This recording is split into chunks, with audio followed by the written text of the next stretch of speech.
Well, one of my favorite symposium speakers is back again this year. Dr. Charlie Hall of Texas A&M will share with us the environmental benefits of flowers, plants, and trees. Charlie is a past president of AIB and now serves in an advisory capacity to our board of directors. You can learn more about Charlie and read his full bio by visiting the speaker section of the conference app. A special shout out to Cicada Seed for sponsoring Charlie's talk today. Charlie, it's great to see you. Welcome back. And it's my pleasure to be with you in this virtual AIB symposium. Although I would much rather be there in person with you to talk about some of the benefits of plants that I'm going to be talking about over the next few minutes. Now, since we are virtual, obviously there's a unidirectional aspect to this, and I can't really see you. I can't really feed off of your emotions being in the crowd and whatsoever. However, we will have a chance for Q&A afterward, and so hopefully we'll be able to see each other then. But without further ado, let me get into the subject matter at hand, in which I'm going to be talking about. I want to minimize myself here. I'm going to be talking about the environmental benefits of flowers, plants, and trees. And using this software right here, I make myself a little bit bigger. Yeah, that works out good. So let's talk about some of those environmental benefits. In previous years, I have focused on economic benefits. I have focused on the health and well-being benefits. And now this year, I'm going to focus in on environmental benefits. And all of that is under the species of green infrastructure. Now, those are two key words. And the reason I couch everything under green infrastructure is that from a political standpoint and a regulatory standpoint, these two words can help us tremendously, in that we don't just beautify communities, but we enhance the green infrastructure in those communities. So what's green infrastructure? As the definition here says, it's an interconnected network of green spaces with the sole purpose of conservation and providing environmental benefits to the people who live in those communities, right? Now, it's the opposite of gray infrastructure, and this is but one example of the gray infrastructure that can occur within many of our communities.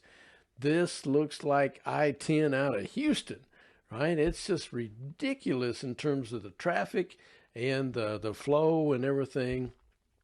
Other elements of gray infrastructure that we see are roadways, communications networks, even our water supply. Let me minimize myself a little more there. In our water supply and our treatment and disposal facilities, you can see the dual piping that's going in here. That's not going each way. That's strictly the outflow of water from a particular community where this picture was taken. So, I mean, the communities are having to put in double piping to handle stormwater runoff and those kinds of things. All right, so let me go to the next slide. So if I look at different types of green infrastructure within a community, we can see over here, still going from left to right, urban woodlands, habitat creation. We got brown roofs, we got green roofs. We've got places where we can grow urban food. We have green terraces. We've got drainage that is sustainable. We've got permeable surfaces where the water can fall down through either the tennis court, the basketball court, the roadways, and we can capture that water in underground cisterns. And then we have large tree species that are part of this network. We have smaller plants. We have areas where people can play. And then we have these temporary floodable areas that we can capture water and we can manipulate the water runoff. Urban wetlands, reed beds, all of these different things are part of green infrastructure. In American Bloom, we have utilized many of these tools in our respective communities, and we've always couched it under beautification and so forth. But what we need to start emphasizing to here, I'm going to make myself big for this point. What we need to start doing is emphasizing to our municipal leadership that we're part of the answer in terms of stormwater mitigation. We're some of the answer in terms of biodiversity within our urban forests and our urban settings, right? We're providing a lot of benefits to our urban citizens through green infrastructure. And we've always couched our activities as beautification projects. Oh, no more. See, we're going to count them also as green infrastructure projects, and we can show the dollar value of what we do under those auspices. All right, so let's minimize again. Go back here. Some of the objectives of green infrastructure are to, preserve wildlife habitat, maintain our urban forests, to preserve river corridors. And some of our symposiums we've had in the past, we've gone to various cities, and if there's a body of water, seems like we always end up near a body of water. I wonder why that is. It's because people are they're drawn to bodies of water. And anytime we can preserve these green settings in and among and around these bodies of water, we're going to draw people. We're going to draw support from those people, because they're going to be very tied to the welfare of these settings. Now, some of the other objectives are to filtrate water naturally with urban wetlands or the installation of rain gardens. Again, we want to do everything we can to handle water within these settings. And lastly, green infrastructure, but not least, we beautify communities, right? We are the answer to many of the societal issues that these communities face, just like I've talked about from a health and well-being standpoint earlier. Now, from managing these GI perspectives, that is, we call green infrastructure, short GI, you can see the list of bullets here in terms of the types of things that we include within these GI green infrastructure projects. And when we're planning and designing these areas, we need to make sure that we're using these technologies that are available, these practices that are available, in a way that the landscape is sustainable in providing these benefits. Now, I'll make myself a little bit smaller here. There we go. Constructed wetlands are one of those tools that we can use within green infrastructure settings, that we can construct these basins of water, as you see in the picture, that not only provide some aesthetic value, but a lot of functional ecosystem services and biodiversity benefits are being provided in these constructed wetlands. And of course, it reduces the need for these large-scale stormwater management facilities. Vegetated swells, again, another tool that we can use within the urban environment to basically alter the flow of water, slow the runoff down, so we keep soils out of our drainage systems that exist. And we have these networks and different projects. Sometimes we have vegetated swells, we may have wetlands that we use in conjunction with one another to manipulate the flow of water so that it's beneficial, as in the case of these bioretention areas. You see, this is a parking lot. And so there's just a storm drain right here, but before the water goes into the storm drain, it has to pass through this soil that's got pine bark and everything on it, and these plants, because the plants are they're actually absorbing some of the bad things in the water right here before it heads off.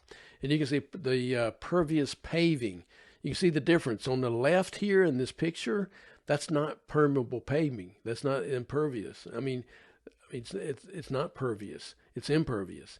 So over here, look at the difference, right? No water standing, because this is permeable, pervious paving, right? So it enhances safety of drivers. And again, we can capture some of this water in underground cisterns. So that's a very important tool as well. As is roof runoff controls that we can utilize in the miniature riverbeds. We got a rain barrel right there. It's way too small for this size building. We need to make sure we have cisterns and rain barrels that can handle the water flow there. But it's a good tool to utilize.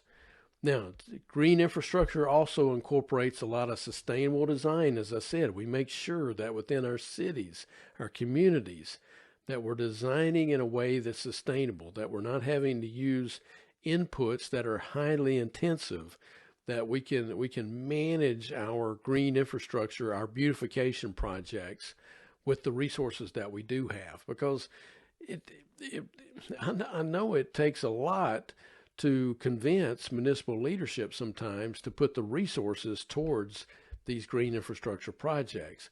But what they don't realize, and why they're reluctant sometimes, is they don't see the transformation that green infrastructure, that beautification makes in the ecosystem services that are provided. Now, interconnectivity is key when you're designing these kinds of projects.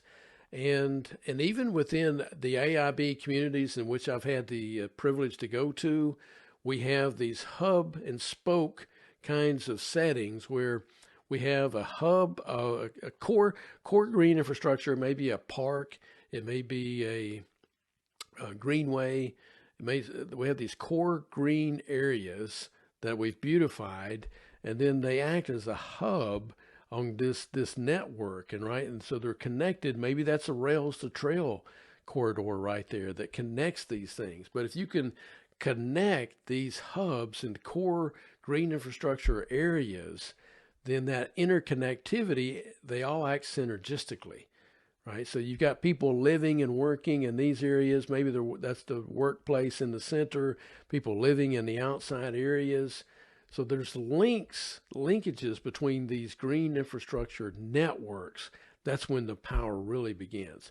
So as you're designing your AIB projects, going around the different community, think about how they can be connected into a synergistic network of green infrastructure projects.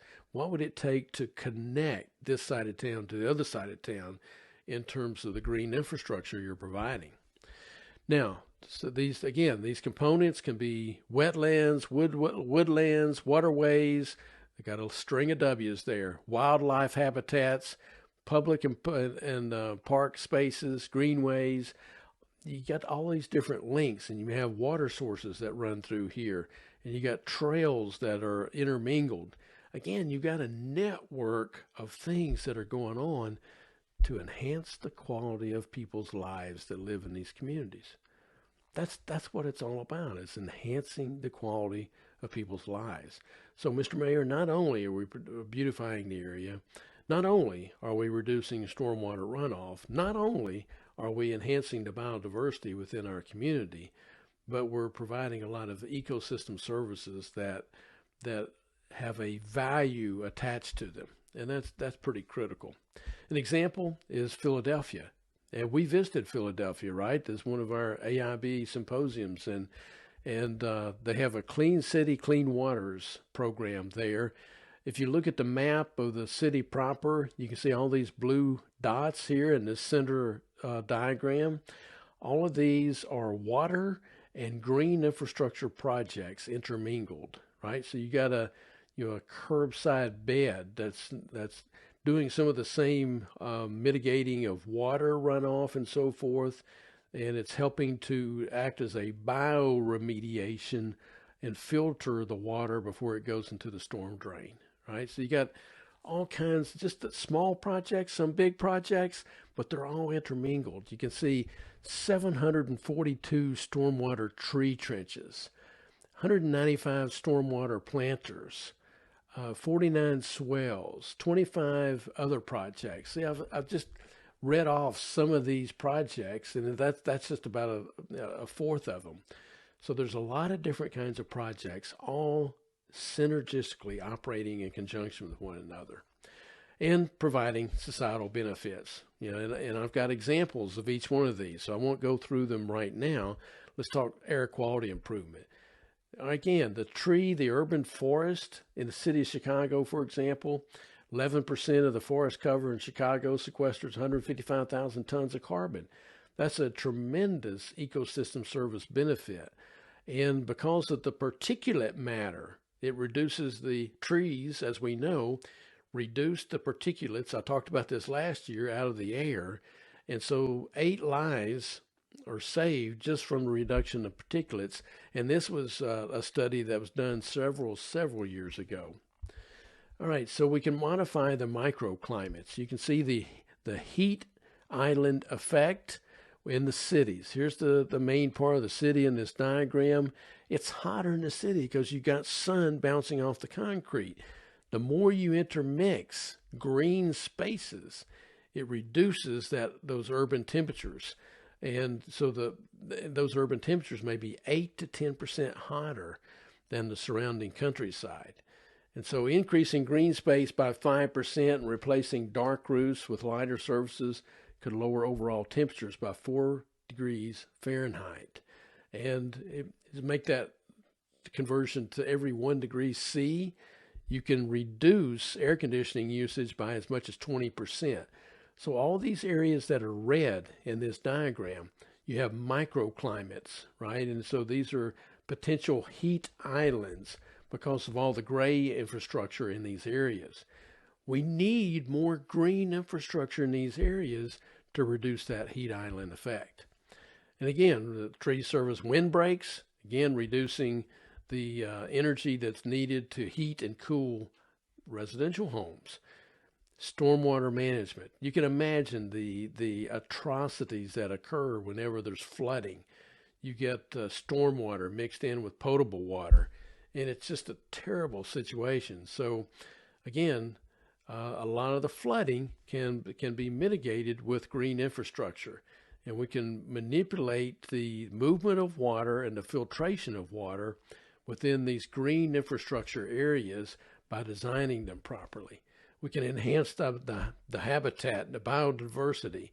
When you see a hawk on a green roof, right, and that hawk is trying to capture its prey on this green roof because there's so much biodiversity on the green roof. It's a circle of life, right? So we get to see that. We get to experience that because we've invested in these green infrastructure projects. And we have areas for recreation and transportation that we're conserving for those who are going to come along in the future. So not only does it make sense from that standpoint, but green infrastructure makes economic sense as well. Well-planned green spaces decrease the cost of public infrastructure. So everything we see that's green there is providing a vital ecosystem service that's going to help this community save money in terms of stormwater mitigation and other services provided to the the citizens within those areas. So some of the other benefits: increase rent and property values. Whenever you have businesses and homes that are located near parks, for example, we know the property values go up. We know that retail sales go up. I've talked about that before. Energy savings that occur from these green infrastructure projects, stormwater fee reduction, reduce infrastructure costs, reduce water bills, increase mental health and worker productivity for office employees, and the list goes on, right? The list goes on. And as you remember, on my website, ellisonshare.tamu.edu, I have a benefits of plants section. You can click on that button and you can see all those plant benefits.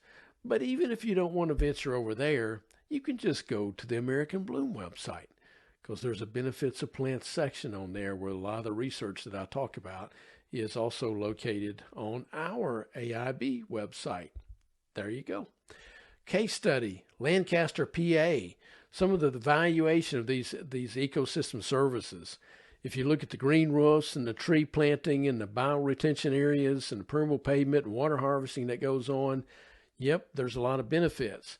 But it also reduces the cost of the gray infrastructure. So in this area right here, let me move myself out of the way so you can see this. There's reduced gray infrastructure capital cost, right? And there's reduced pumping and treating cost each year. That adds up over a 25-year implementation. You have reduced energy costs that can occur, right? So let me move myself up here, get down here. Reduced energy costs because we don't require as much electricity, or reduce natural gas usage. We save Lancaster, PA saves $2.3 million a year. And then in terms of air quality, that also adds up. The reduced nitrous oxide, the sulfur dioxide that's saved, right? All these harmful pollutants. There's about $1 million worth of those pollutants that are scrubbed out of the air because of the urban forest in Lancaster, PA, right? I'm just taking one city, one example. And then you add all these benefits up, all right? The reduced gray infrastructure because of the money that they've invested in green infrastructure. They've saved $120 million in gray infrastructure capital costs. They saved reduced pumping and treatment costs in their municipal water system to the tune of $661,000 per year, right? And then per year, $2.3 million in energy costs saved because of green roofs, etc. $1.0 million in terms of air quality benefits, $786,000 in climate change benefits, and then that's not even mentioning some of the other health and well-being benefits, right? So you got an avoided capital cost right here, $120 million, right? Make myself big here. $120 million in capital costs that are avoided, and then $4.3 million annually that the city of Lancaster, PA, just that one city, is saving because of the green infrastructure projects that they put into place, right? That's tremendous value for that dollar. You've heard me talk about these other examples. There's a project by the NRDC to help quantify the value of green roofs and landscaping and cisterns and permeable pavement, etc. And I've showed you this in the meetings 2 years ago, I think. But you take a typical retail center and you account for all the bio benefits, right? The ecosystem services benefits. It's about a $24 million worth of benefits over a 40-year time frame. When you do a present value analysis of all these energy savings and tax credits and increased retail sales and stormwater reduction fees, so all this adds up to $24 million over that 40-year horizon. Apartment buildings, same kind of thing. $1.7 million worth of benefits over that same 40-year. Medium office-sized buildings, medium-sized office buildings, $1.8 million worth of ecosystem services. What's my point? My point is that all of these green infrastructure projects that we're doing every year in American Bloom under the guise of beautification, those are really construed as green infrastructure projects as well. And by using that term of green infrastructure, we're able to convey to municipal leaders, we're able to convey to citizens who sometimes question the validity and the need for beautification. We convey the fact that we are essential. And if it's one thing that COVID-19 taught us, is that those people who aren't deemed essential aren't going to be. And so we are deemed essential by us. What we need is for other people to agree that the green infrastructure benefits that American Bloom provides are essential to their communities. That's exactly right? So I want to make myself big, and I want to emphasize that one more time. We want to encourage people to view our beautification projects from multiple lenses. And one of those lenses is green infrastructure. And if we can get them to view us and the ecosystem services that we're providing under the guise of green infrastructure, if we can do that properly, then we will be deemed essential. We won't be deemed as a mere luxury that they can cast aside when the economy gets down, because we're deemed to be essential. All right, so let me minimize one more time here. So, benefits of what we do can be positioned in many ways. I've talked in previous years on economic benefits and health and well-being benefits. This year, I've focused on those environmental benefits. And those environmental benefits under the auspices of green infrastructure are very compelling, and they are very effective in garnering public support of AIB projects. right? So we need to emphasize to municipal leadership the importance of what we do. And we can do that through dollars of ecosystem services and what those dollars represent in terms of jobs and the number of volunteer hours, volunteerism hours that we represent. I mean, there's a lot of reasons as to why our communities should invest in American Bloom. We just need to be proactive in telling them. All right, so that's all of my formal remarks right now. So I'll close out here, and then I'll answer any questions.